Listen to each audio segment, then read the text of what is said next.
మహానుభావుడైనటువంటి దత్తాత్రేయుడు అనేక విధాలుగా కనపడుతూ ఉంటాడు. నిరంతరము ఏకాంతవాసం కోరుకుంటూ ఉంటాడు. గున్నమావిడి చెట్టు కింద కూర్చుని ఉంటాడట సహ్యాద్రి పర్వతం మీద. ఇప్పటికీ ఆయనని నమ్ముకున్నటువంటి వాళ్ళ దగ్గరికి ఆయన వస్తారు అని ప్రఖ్యాతి.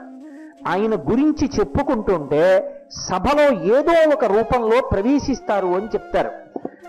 దత్తాత్రేయుల వారి ఉపాసన పరమాద్భుతమైనటువంటి ఉపాసన. ఆయన ఎక్కువగా గురుతత్వంగా నిలబడతారు. యథార్థమునకు భగవంతుడు గొప్పవాడా గురువు గొప్పవాడా అంటే భగవంతుడి కన్నా గురువే గొప్పవాడు.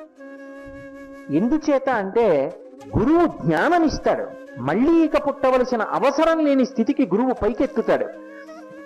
అంటే దాని ఉద్దేశం గురువు కోర్కెలు తీర్చలేడు అని కాదు. కోర్కెల కన్నా చాలా గొప్ప విషయం ఏమిటి అంటే జ్ఞానం ఇవ్వడం. దానికి అడగక్కర్లేదు, సిద్ధంగా ఉంటాడు ఆయన. అలా కూర్చునేటటువంటి గురువు దగ్గర జ్ఞానాన్ని పొందడం అన్నిటికన్నా గొప్ప విశేషం. మహానుభావుడైనటువంటి దత్తాత్రేయ స్వామి వారు గురుస్వరూపంలో కూర్చుని ఉంటారు.